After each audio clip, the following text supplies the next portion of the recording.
Buenas tardes a todos los delegados que nos acompañan una vez más en la sala Aeris, en el canal Aeris, de la Cumbre Latinoamericana de Sustentabilidad Energética en su último día de actividades, después de esta semana que ha sido intensa y de mucho aprendizaje para todos nosotros. Por fin nos encontramos en el último día y en esta ocasión vamos a tener una charla muy interesante, para lo cual nos acompañan dos ponentes excelentes, de muchísima experiencia. Ellos son la doctora Maite Cortés y el licenciado Francisco Castellón.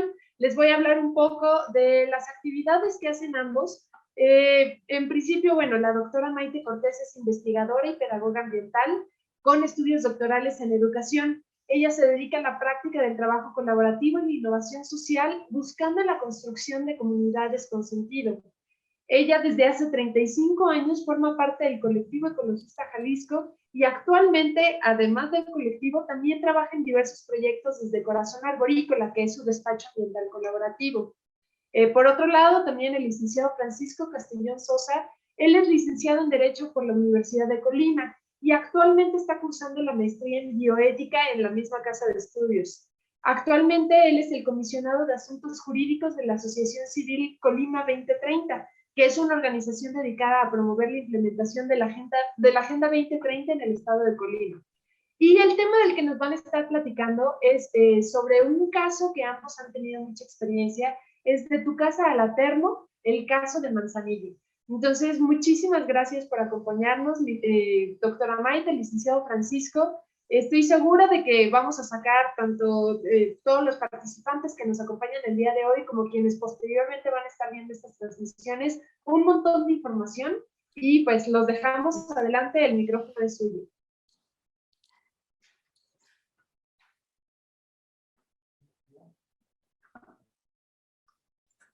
Bueno, entonces entiendo que tomo la palabra, ¿verdad? Sí. Hola, buenas tardes. Espero que todos y todas me puedan escuchar. Me da mucho gusto saludarles. Y le voy a pedir a mi colega, licenciado Francisco, que comparta pantalla para empezar a platicarles de este proyecto que tenemos en conjunto, Colectivo Ecologista Jalisco, con Colima 2030. Nuestro proyecto es de Tu Casa a la Termo. Como ustedes pueden imaginarse, el orden lógico sería de la Termo a tu casa, pero pues justamente el énfasis es que nosotros queremos irnos viendo qué hay detrás de los enchufes y siguiendo el cable hasta la Termo de Manzanillo. En primer lugar, queremos platicarles por qué este proyecto surge en el marco de la Green Action Week, que es un movimiento internacional. Siguiente, por favor. El Colectivo Ecologista Jalisco es la organización en la que yo he estado trabajando de manera consistente y también soy cofundadora. Tenemos 35 años, estamos celebrando en este año y nosotros somos parte de Consumers International. La siguiente, por favor. Nosotros somos investigadores, pues todos hemos estudiado carreras relacionadas a las ciencias sociales. Como les decía Ale, yo en lo personal tengo mi maestría y mi doctorado en educación, pero lo más importante es que nosotros hemos trabajado de manera consistente en el enfoque del consumo responsable y la producción sostenible, o sea, consumo y producción sostenible, responsable, etcétera.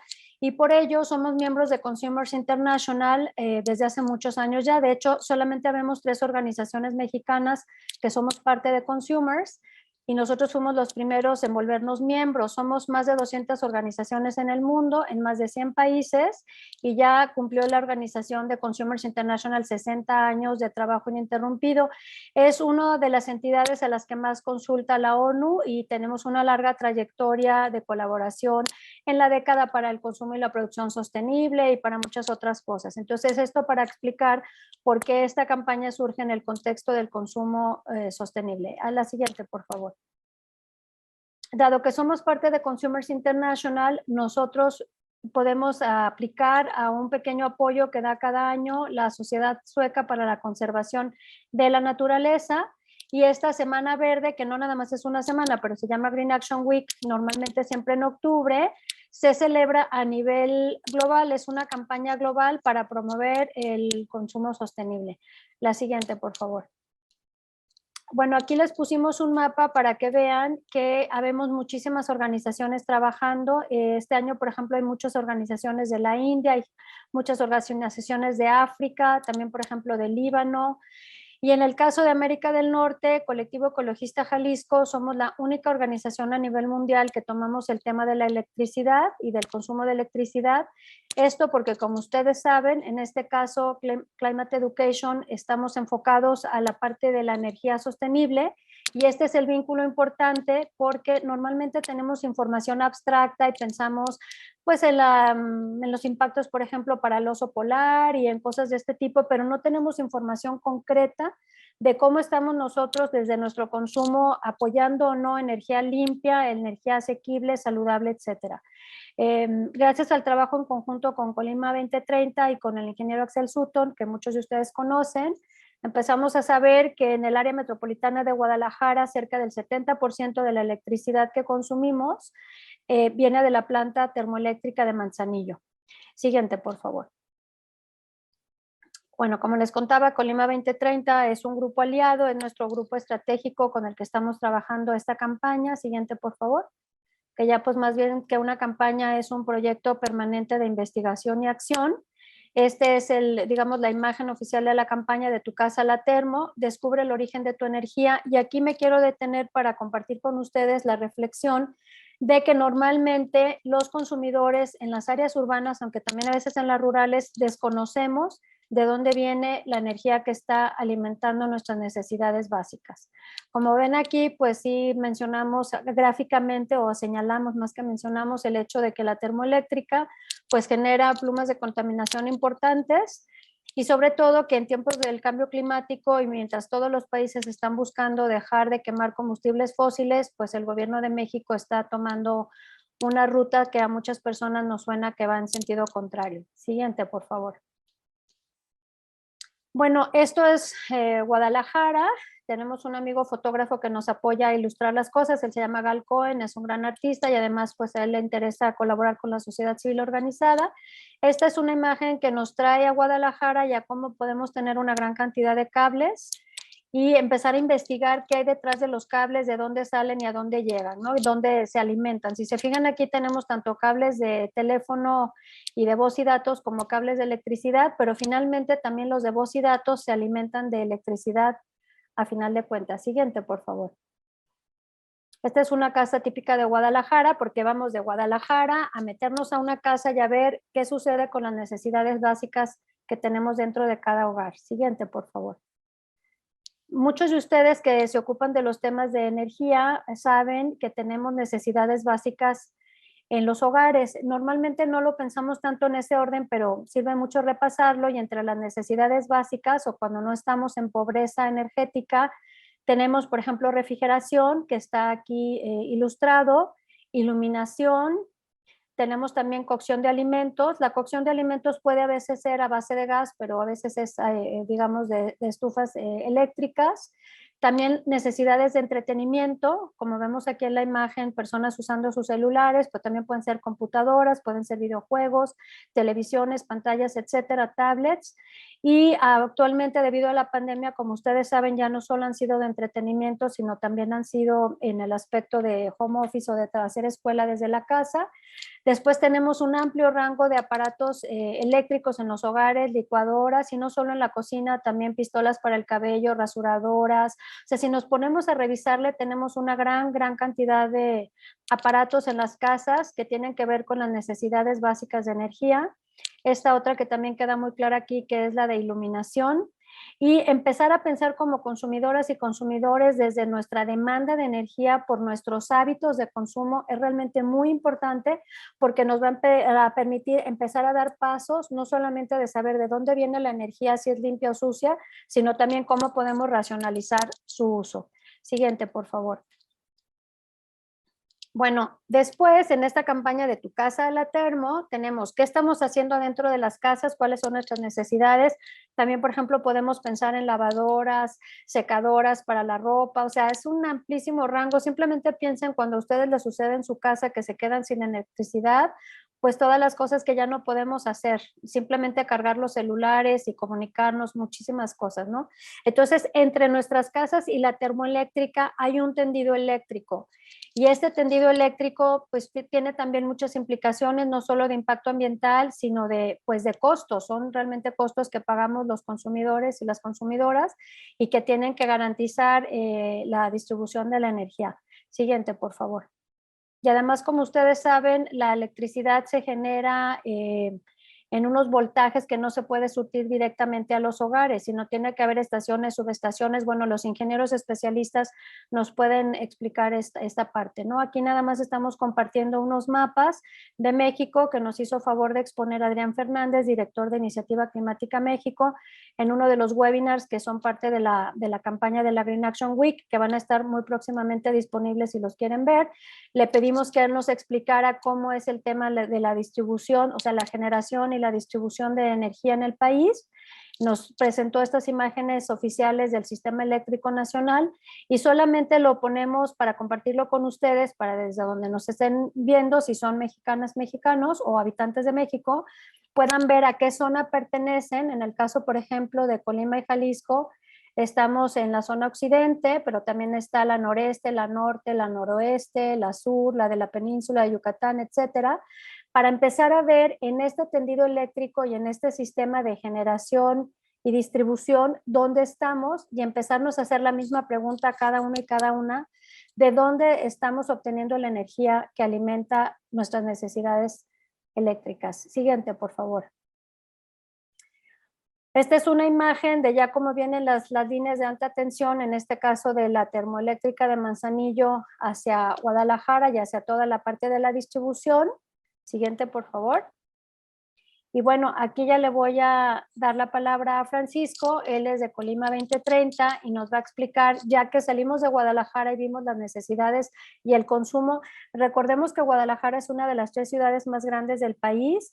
Tenemos una población de cerca de 5 millones de habitantes y decir que el 70% de la energía que consumimos viene de aquí es algo muy relevante, porque tendríamos que poder hacer mucha más gestión ciudadana como consumidores y ciudadanos para exigir tener energía limpia y asequible y saludable, porque fíjense que lo de saludable no es nada más un adjetivo, tiene que ver con los impactos a la salud de respirar partículas suspendidas, tiene que ver con el cambio climático por el calentamiento global, tiene que ver con que el combustóleo que se quema, ahorita nos va a platicar Francisco en gran parte aquí en Colima, bueno, genera partículas de azufre que queman las plantas y que daña las pesquerías y también la salud humana. O sea, son muchos impactos al medio ambiente y a la salud. Por eso hablamos de que los consumidores y consumidoras queremos tener o que se cumpla nuestro derecho a poder acceder a energías limpias y saludables. Ya la discusión de si son renovables, no renovables, como ustedes saben, y pues de eso se trata toda la cumbre latinoamericana de sostenibilidad energética en la que hemos estado participando esta semana, pues ya tiene mucha profundidad técnica que podemos poner a discusión, pero el enfoque de nosotros es este como consumidores y consumidoras y como ciudadanos y ciudadanas, tener el derecho a la información para saber de dónde viene la energía que consumimos y cuál es el impacto ambiental que tiene y cómo podemos cambiar esa dinámica. Entonces, pues ya llegamos a Manzanillo y le cedemos la palabra a nuestro compañero Francisco. Muchas gracias, doctora. Un saludo a todos. Bueno, siguiendo esta explicación de las imágenes que vamos a ver por acá, esta es la planta termoeléctrica Manuel Álvarez, General Manuel Álvarez, que es la que la doctora nos ha dado algunos datos que alimenta la zona occidente y pues por lo general, bueno, en su mayoría también alimenta el estado de Jalisco, ¿no? Esta termoeléctrica está situada en uno de los cuerpos de agua más importantes del estado de Colima y de la zona occidente. De hecho, es el cuarto humedal más importante de la zona occidente, que es la laguna de Cuyutlán. Más adelante vamos a hablar un poquito de esto. Pero, pues, la ubicación es estratégica para el aprovechamiento del agua y para el enfriamiento de las turbinas, ¿no? Acá otra fotografía. Este es un día domingo de la semana donde las personas infantes van a este vaso de la laguna a pues, tener un pequeño espacio de esparcimiento. Vale la pena aquí remarcar recalcar, perdón, el desarrollo de este megaproyecto de la termoeléctrica de Manzanillo está a la par condicionado a otros 2 megaproyectos que existen en la zona, el puerto y una central gasera que alimenta propiamente a la termoeléctrica. Antes, la zona donde está esta comunidad, el Ejido de Campos, quien es una de las zonas que se ven afectadas, bueno, la comunidad que más se ve afectada por el desarrollo de la termoeléctrica, directamente por ahí pasaba la carretera que comunicaba Colima a Manzanillo. Sin embargo, por la existencia de estos proyectos, se tuvo que ampliar, se hizo un dragado en el cual se conectó la laguna con el mar y pues evidentemente se perdió la comunicación de la carretera que había entre Colima y Manzanillo, ¿no? Entonces, esto que ustedes ven por acá, antes era una zona turística, antes, o sea, en los años 1900, incluso a principios de los 2000, 2010. Sin embargo, obviamente por la existencia y la ampliación de estos megaproyectos, paulatinamente se fue perdiendo, ¿no? Y bueno, seguimos. Voy a platicarles un poquito desde la experiencia de Colima 2030, cuál ha sido nuestro papel dentro de este tema. Los hallazgos que hemos encontrado claramente a partir de los diálogos que hemos entablado con la comunidad, la intervención que hemos tenido, el acercamiento y el estudio pues, que hemos hecho a profundidad sobre las cuestiones socioambientales que existen, derivado propiamente de la existencia de este megaproyecto. Primero, encontramos que el 80% de las emisiones estatales provienen de la termoeléctrica.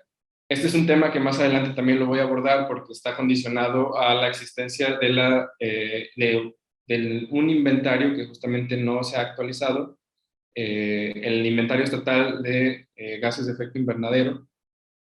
Data del 2005, esta información que nosotros tenemos donde se le está refiriendo a la termoeléctrica, la producción del 80% de las emisiones, pues es propiamente del 2005, ¿no? Justamente la ampliación de la termoeléctrica para su funcionamiento a través de gas natural, ciclo combinado de gas natural y combustóleo, se da por ahí del 2010 más o menos. En el informe de situación de medio ambiente de México en los años 2012, Manzanillo se sitúa en la lista de 5 municipios del país con mayores emisiones de dióxido de azufre y partículas PM10 y PM2.5. En la edición de 2015 sobresalen únicamente las partículas de PM2.5 y PM10.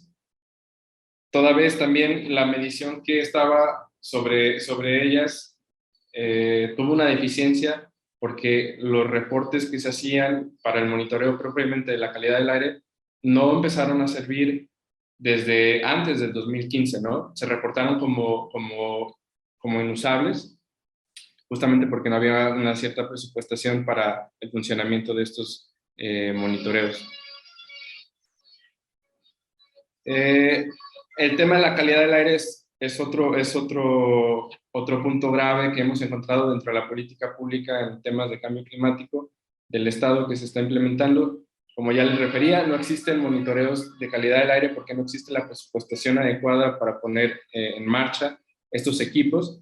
Y sin embargo, pues es de hacer hincapié que se supone se había invertido justamente en un plan que coordinadamente con Semarnat se está llevando a cabo, que es ProAire, la implementación de un programa desde el 2007 a 2019, ¿no? La existencia del plan está dentro de los documentos oficiales, del Instituto de Medio Ambiente del Estado de Colima. Sin embargo, es una realidad que no se ha implementado. Incluso han existido varias solicitudes de acceso a la información preguntando sobre qué ha pasado sobre el tema de monitoreo de la calidad del aire, y el instituto encargado en este caso, que es el IMADES, justamente refiere, ¿saben qué? Pues es que no, las estaciones de monitoreo no están puestas en marcha, y solamente existe uno, siendo que se tiene un reporte, al menos por parte de la Universidad de Colima, que es donde existe la segunda una está en el municipio de Colima y la segunda está en el municipio de Manzanillo,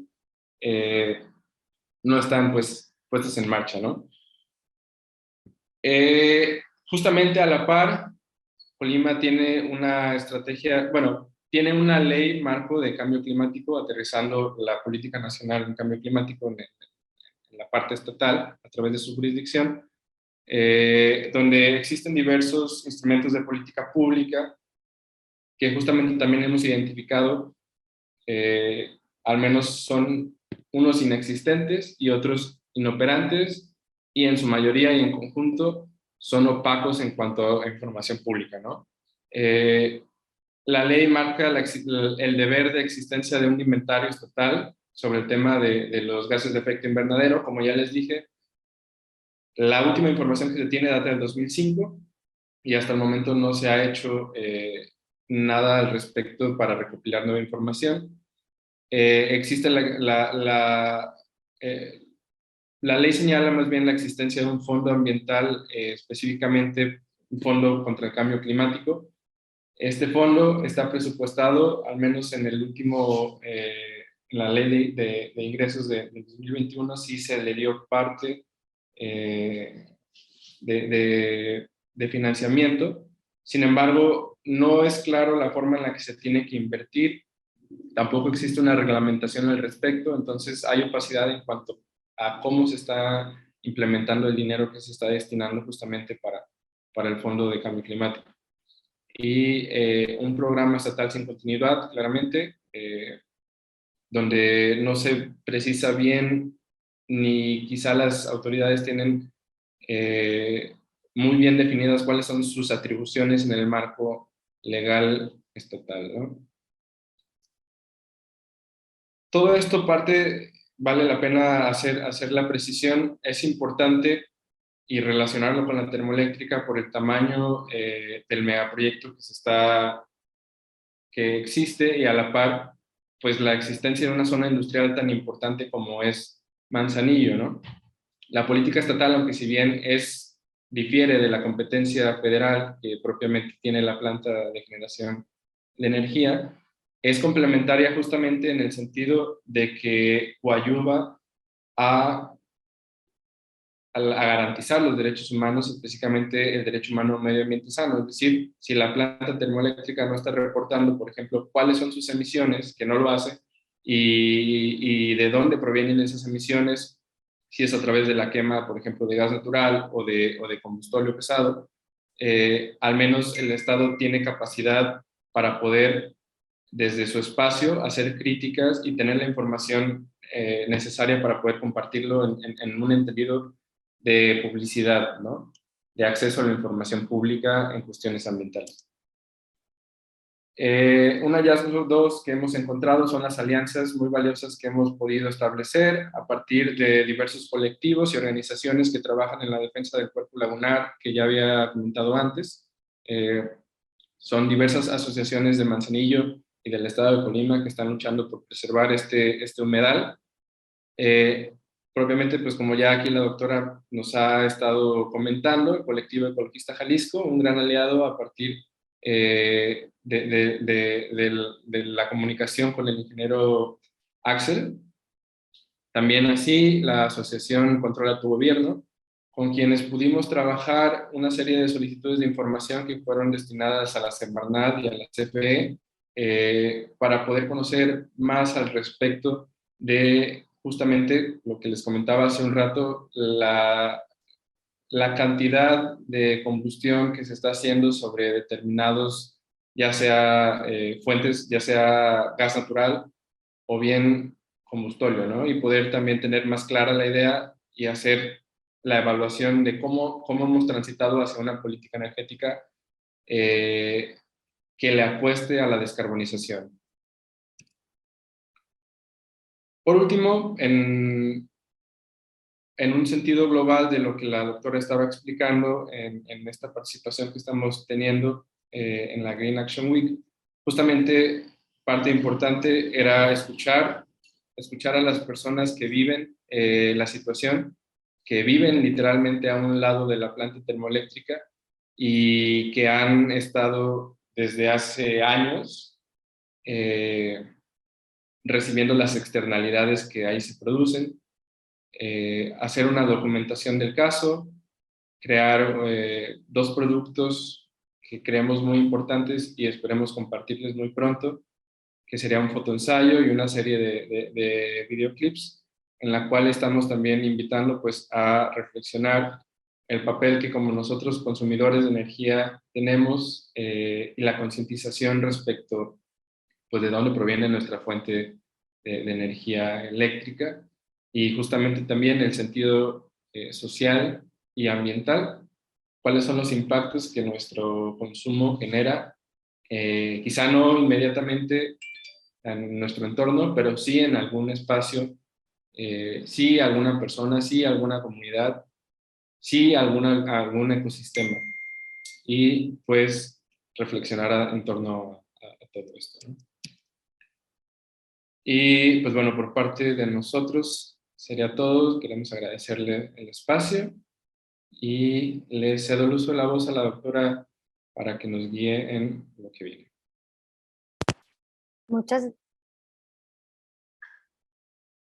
Muchas gracias, Francisco, y muchas gracias a quienes nos han estado escuchando, también a todo el equipo de Enlaces que hacen posible este trabajo y esta colaboración. Y bueno, entendemos sobre todo, Ale, que aquí podemos abrir micrófono en el sentido de tener preguntas de quienes nos han estado acompañando en la presentación de este proyecto de Tu Casa La Termo. Excelente. Doctora Maite, licenciado Francisco, muchas gracias por la presentación. La verdad es que creo que personalmente y para muchos de nuestros delegados es muy importante ver ejemplos de proyectos que ya están en marcha, más allá de conceptos técnicos que a veces conocemos y que no vemos puestos en aplicación, pero este es un caso muy interesante y justo me gustó mucho cómo lo relacionan con la calidad de vida de las personas. La serie de fotografías que nos presentaron me pareció de gran valor. Y en efecto, tenemos varias preguntas que el público nos está haciendo a través de la plataforma. Si les parece bien a ambos, vamos a empezar a abordarlas y abrir un poquito la conversación. Entonces, la primera pregunta viene desde Nicaragua. Nos preguntan, Alder Estrada, ¿de qué manera están buscando acercar información valiosa a la gente que vive alrededor de la termoeléctrica?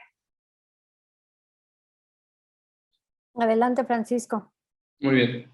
Bueno, obviamente nuestras intenciones y objetivos se proyectan hacia un proyecto, vaya la redundancia, un proyecto más grande, quizá más ambicioso.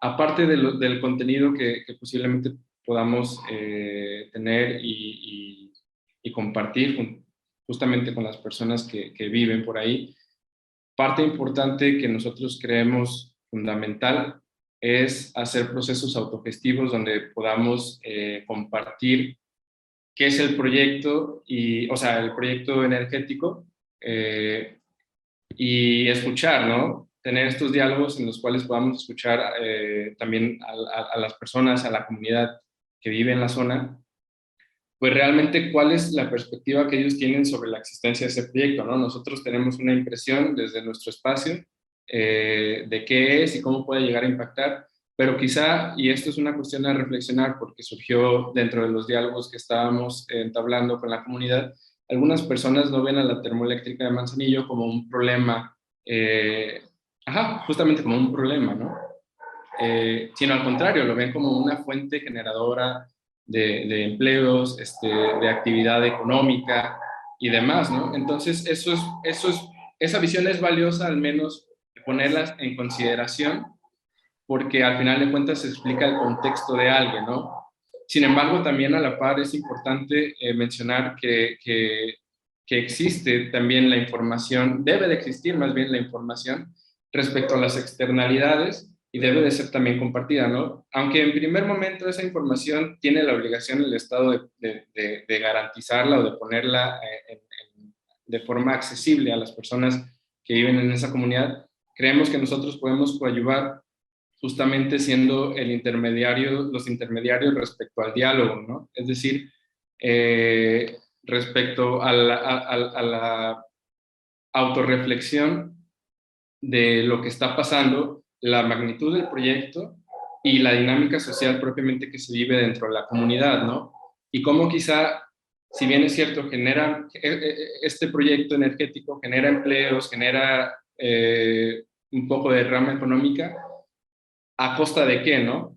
¿Y qué cosas son las que se han prometido y, por ejemplo, no se han cumplido? Porque claramente, por ejemplo, como cualquier otro proyecto, megaproyecto, en un primer momento se prometieron muchas cosas a la comunidad, ¿no? La existencia de ese proyecto atrae, más bien, atraer el desarrollo de la zona. Al final de cuentas, el desarrollo de la zona no es un desarrollo social, es un desarrollo industrial, y pues valdría la pena ir construyendo a partir de estos espacios de comunicación comunitaria, ¿no? Claro, y que sabemos que es una labor muy importante porque mucho se habla sobre la adopción de proyectos energéticos. Se habla mucho también el tema en cuanto a energías renovables, cómo acercar que los resultados y los beneficios se vean reflejados directamente en la sociedad. Está muy interesante, gracias a Alder que nos la hace desde Nicaragua.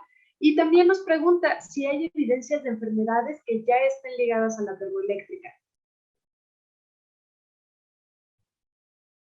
De forma oficial, no como tal, o sea, no tenemos como un estudio específico que se haya encargado de hacer, más bien como de...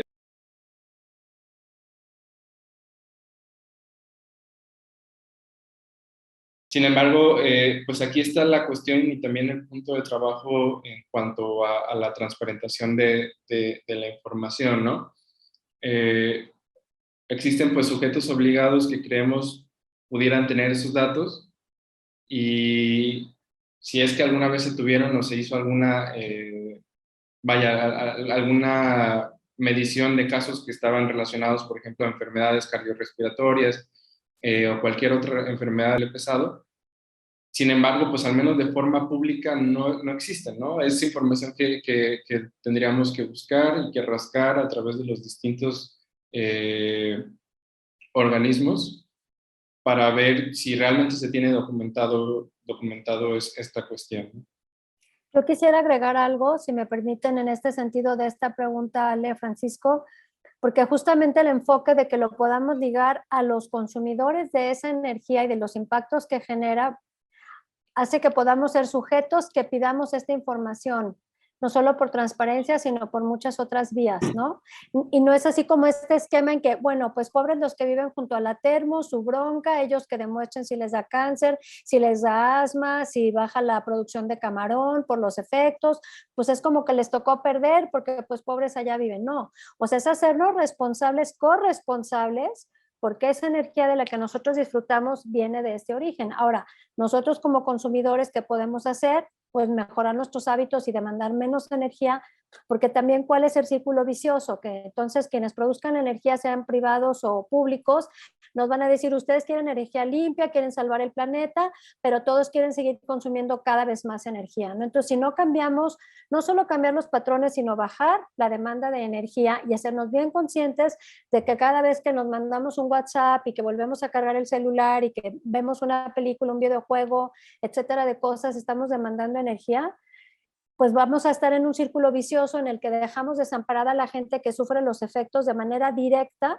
pero en realidad de manera indirecta los sufrimos todos. Por eso tiene que haber una corresponsabilidad, porque hay una primera parte de impactos que muy bien mencionan, pegados a la planta, a la termoeléctrica, pero luego también hay una contaminación difusa que se reparte, que no sabemos muchas de esas, por ejemplo, partículas suspendidas con azufre, pues a qué otro estado van a dar, o van a dar al mar, o a quién le llegan. Y justamente lo que estamos pidiendo, entre otras cosas, es que se cumpla el derecho a la información, porque necesitamos saber y necesitamos que haya generación de conocimiento público a partir de los impuestos que pagamos, para que haya proyectos de investigación. Y, por ejemplo, la Secretaría de Salud, aunque su objetivo no es investigar, pero ellos a través de las semanas epidemiológicas y de otros modelos que tienen, podrían empezar a generar información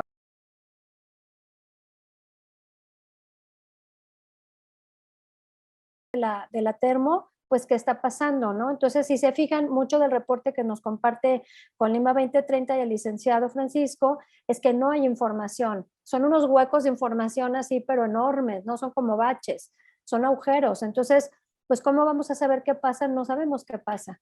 Y no puede ser que para cada cosa que queremos saber tengamos que hacer una investigación de doctorado de 8 años, ¿verdad? O sea, no.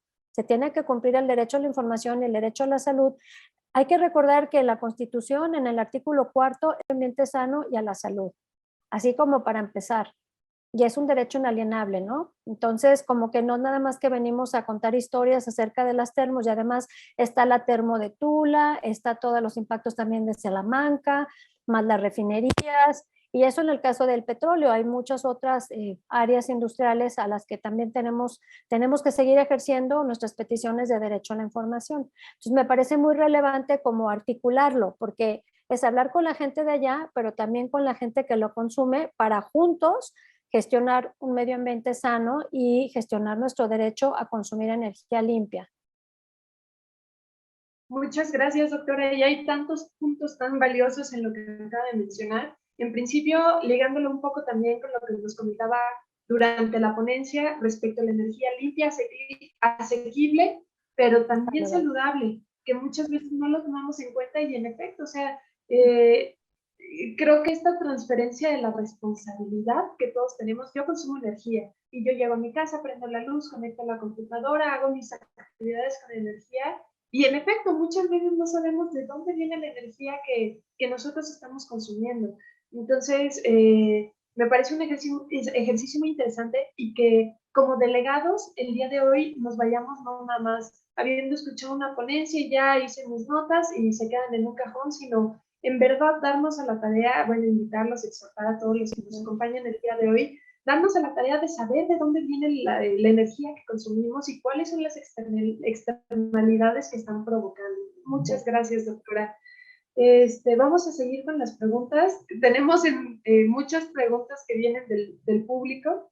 Entonces, voy a pasar un poquito adelante para darle la oportunidad a distintas personas a que puedan participar en este foro.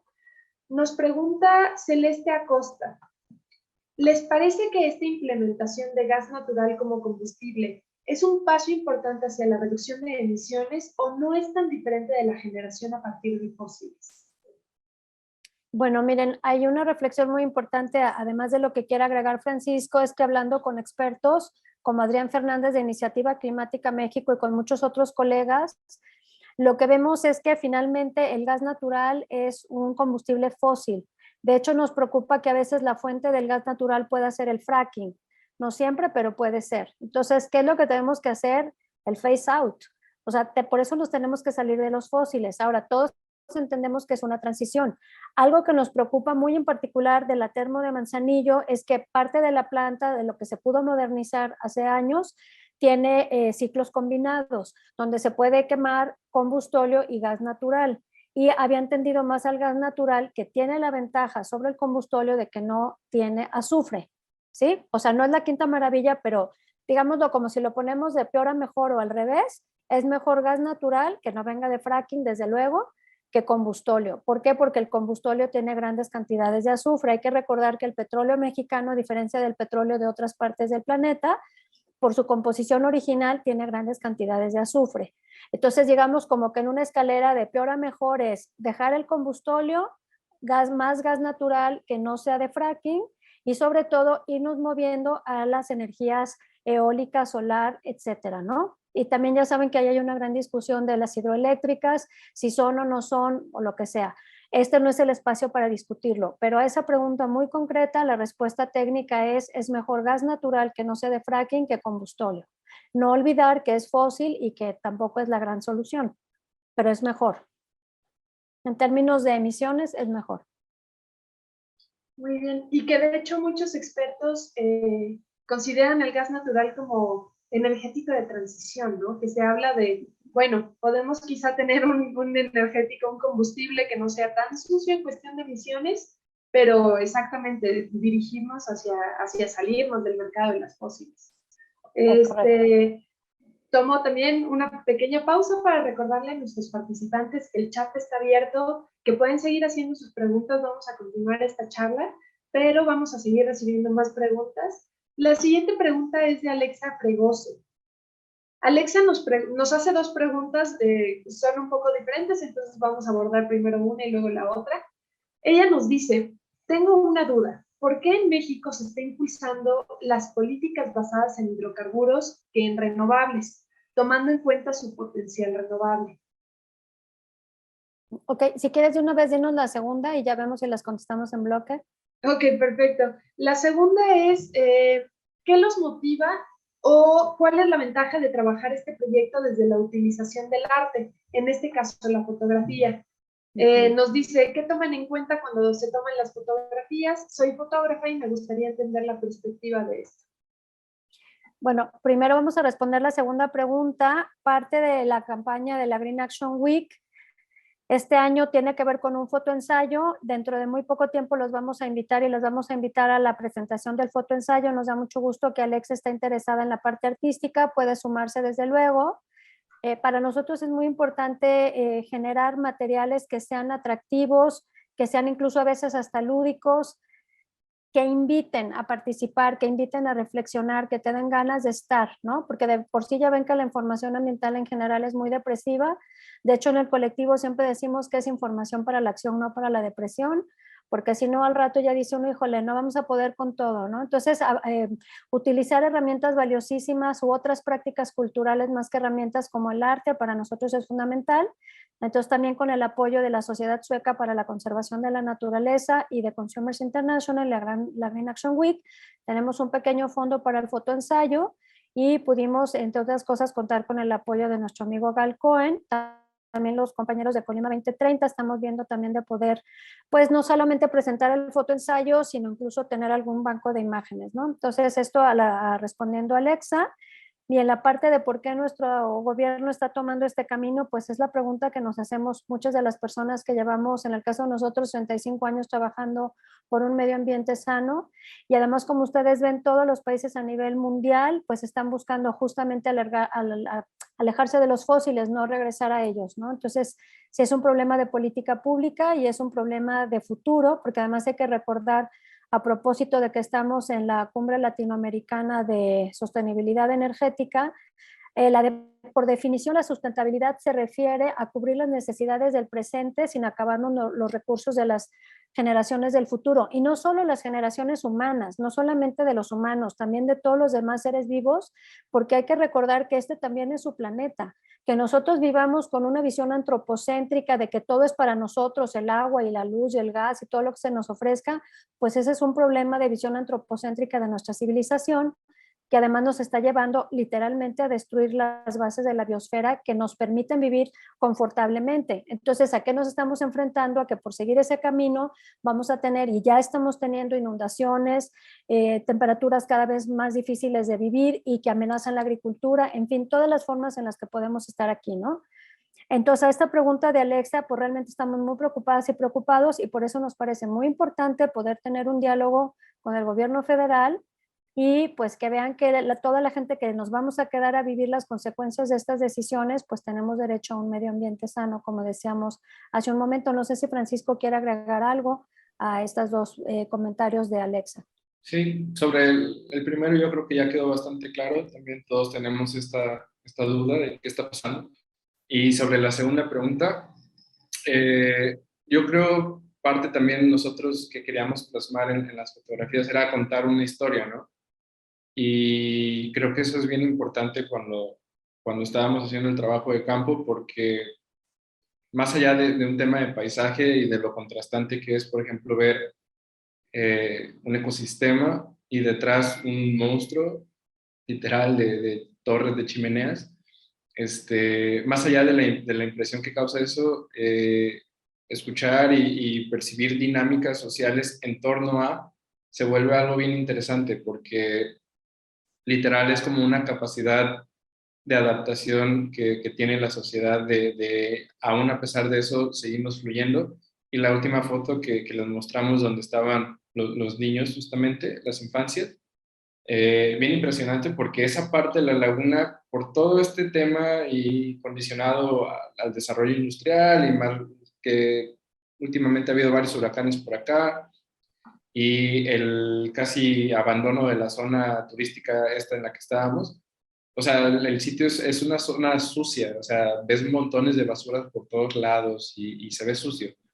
Y aún así, las personas que asisten a esos lugares, pues son personas que viven cerca de la zona y al final de cuentas, pues son personas que también quieren esparcimiento y quieren espacios limpios y seguros, pero es lo que hay, tristemente, ¿no? Es lo que el gobierno no le quiere entrar y, pues bueno, es parte de lo que también tratamos de comunicar por acá. Muchas gracias, doctora Maite, licenciado Francisco. Continuamos con las preguntas. Edgar Omar, desde Santiago, Chile, nos hace la siguiente pregunta. ¿Qué casos destacan más en términos de injusticia social? ¿El acceso a un medio ambiente sano?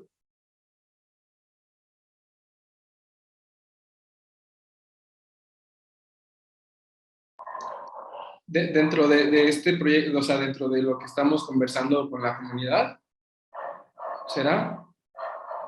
No estoy segura de cuál es el enfoque de la segunda pregunta, Sí. pero yo creo que sí. Ok, sí, sí, si quiere y me permite la doctora dar aquí un comentario. Pues injusticias sociales ha habido varias. De hecho, si ustedes googlean por ahí, hay información relevante. La comunidad del Ejido de Campos ha sido una comunidad que ha estado en resistencia durante varios años. Pero yo creo que injusticia social, no quiero magnificar como de una peor que otra, pero creo que sí es grave porque también involucra un tema de injusticia propiamente ecológica. Estos proyectos que se están desarrollando, tanto la termoeléctrica, tanto la gasera, tienen el fin de industrializar una zona ecológica, ¿no? Esto ya lo había platicado antes. Sin embargo, nunca se consideró la voz, por ejemplo, de las personas que que aprovechan los servicios que brinda la laguna, muy específicamente, por ejemplo, los pescadores, ¿no? Cuando se hace este dragado para hacer la conexión entre laguna y mar, pues también se hace, no sé el nombre técnico, pero se escarba un poco más el espacio que hay entre la laguna, o sea, la profundidad de la laguna, ¿no? Esto obviamente implicó la modificación de las condiciones de la laguna y por lo tanto las especies que vivían ahí fueron decreciendo, ¿no?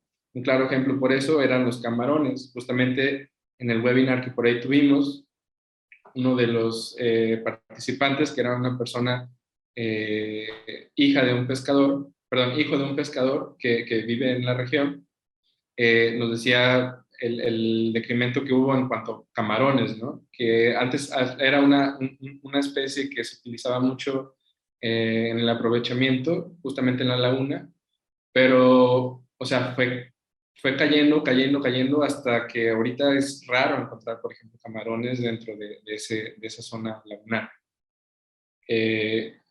Y justamente la parte de la injusticia, pues queda en que se apuesta 100% al desarrollo industrial de la zona y ni siquiera escuchamos a las personas que viven ahí, ¿no? Que literalmente su vida está condicionada a lo que la laguna les puede dar. Más allá de un tema ambiental que también obviamente es importante reflexionar, ecológico, de la conservación de las especies porque son valiosas y la laguna como tal, como un espacio valioso para la vida, la sociedad pues también no hay nada, ¿no?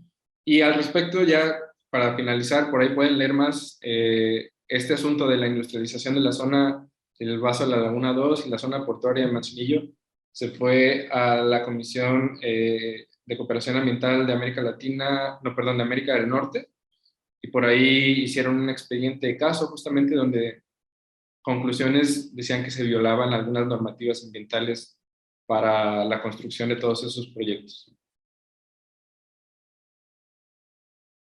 Muchas gracias, licenciado Francisco. Me parece muy interesante justo el ejemplo que nos platica sobre los camarones. Y vamos a continuar con una pregunta igual de Edgar Omar de Santiago, Chile.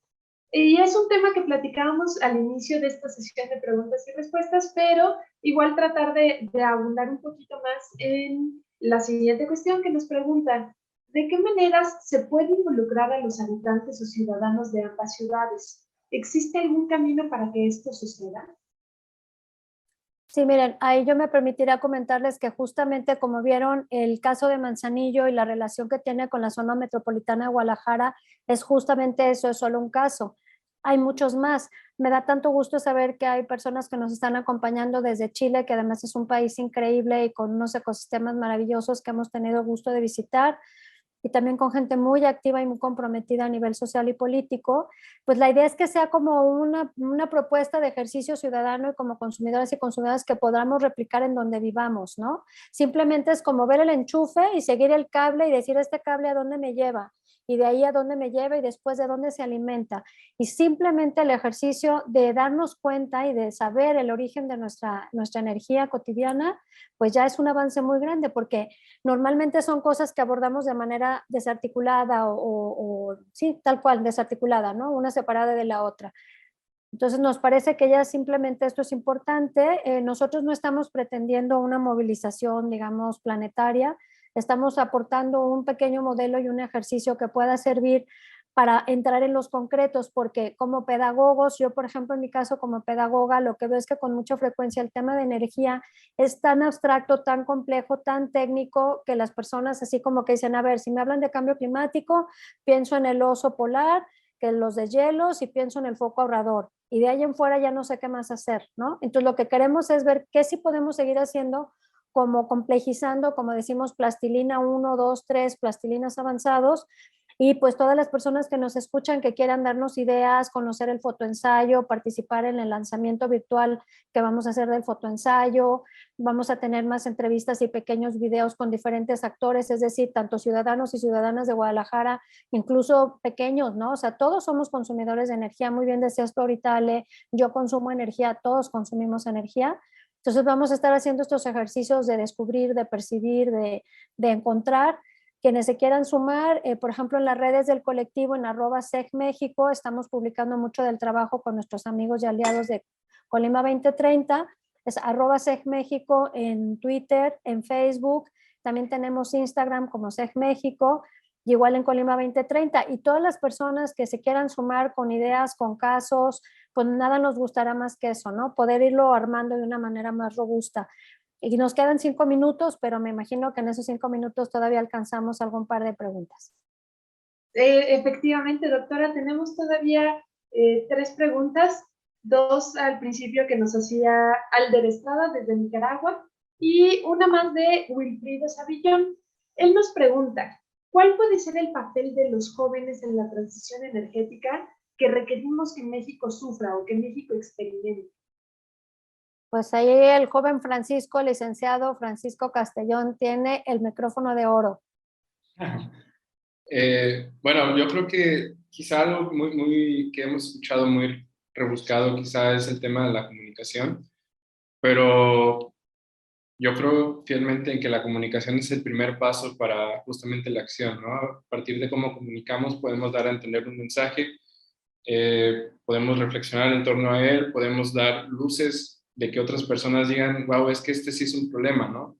Acá nos ha pasado mucho el tema de la termoeléctrica, quizá a muchos les es imperceptible como un problema hasta que empezamos a visibilizar ciertas voces que quizá por contextos no pueden ser visibilizadas como quisiéramos, pero creo que cada uno, al menos como jóvenes, tenemos un espacio no sé si decirlo privilegiado, pero claramente siendo ciudadanos con acceso a tecnologías, a Internet, somos personas que podemos comunicar y que podemos ser escuchadas por otros jóvenes también.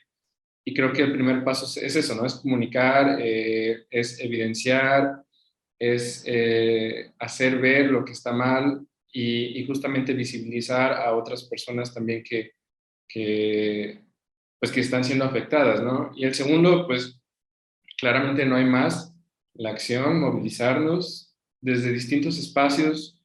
Justamente una cosa que me llena con mucho de entusiasmo y alegría con la alianza que tenemos con el colectivo Ecologista Jalisco es la diversidad de perfiles que hay, ¿no? Desde abogados, desde ingenieros en electricidad, en energía, perdón, desde ingenieros civiles, desde juventudes todavía que están estudiando apenas, bueno, saliendo bachilleratos, entrando a licenciatura.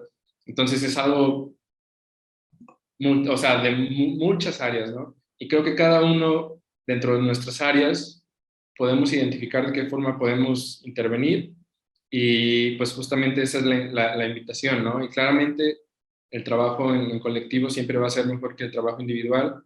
Así como uno ve y reflexiona sobre los problemas, así también hay muchas otras personas quizá difusas por ahí pensando que eso es un problema y por lo mejor es tratar de ser colectivo, ¿no? Y que las cosas en colectivo, bueno, el poder colectivo pues es un poder de cambio sin duda alguna. Y pues nada, con esto yo cierro. Doctora Maite, licenciado Francisco, ha sido una plática muy nutritiva, muy interesante, llena de información, llena de ejemplos que me parece que es de mucho valor para que los delegados a su vez apliquen también metodologías similares en los proyectos en los que están involucrados en los países. Sabemos que tenemos delegados de todos los países de América Latina y el Caribe. Entonces, muchísimas gracias por esta presentación. Nos vamos a tener que despedir porque continuamos con más actividades de la Cumbre Latinoamericana de Sustentabilidad Energética. Ahorita en unos 15 minutitos más seguimos con bloque de conferencias. Vamos a tener una sobre el Objetivo de Desarrollo Sustentable 7 en cuanto a la Constitución Juvenil. Vamos a tener otra conferencia sobre el acercamiento a las ciudades sustentables y una tercera más en el mismo bloque de sustentabilidad como eje clave para el desarrollo. También invitarlos a que se unan a nuestros talleres, que a las 4 de la tarde vamos a tener el taller de comunidades resilientes al cambio climático y a las 6 de la tarde terminamos con Noche de Oro con el último taller de activismo climático. Entonces, invitar a todos los delegados que no se despeguen de las actividades de Climate Education, de la Cumbre Latinoamericana de Sustentabilidad Energética, y también invitarlos a que sigan las redes del colectivo ecologista Jalisco, que para todos los delegados que son de otros países que no es México, es una institución que tiene una tradición enorme, que hacen labor muy interesante en cuanto a temas ambientales, de educación, y también las redes de Colima 2030 en Facebook, Twitter, en Instagram. Muchísimas gracias por la conversación a ambos, a la doctora Maite Cortés y al licenciado Francisco Castellón. No sé si quieran compartir un mensaje más en un minutito porque ya tenemos que cerrar esta transmisión. Yo agradecerles mucho y esperamos que nos sigan en las redes para seguir conversando. Claro, igual agradecerles el espacio, tanto a los organizadores y participantes, y pues esperar verlos por ahí pronto en las redes y cualquier alianza. Perfecto, pues muchísimas gracias a ambos por su tiempo, por su experiencia y por compartir con nosotros este proyecto tan importante que han estado desarrollando. Les agradecemos enormemente y pues seguimos en contacto a través de redes sociales. Muchas gracias y que pasen muy buena tarde.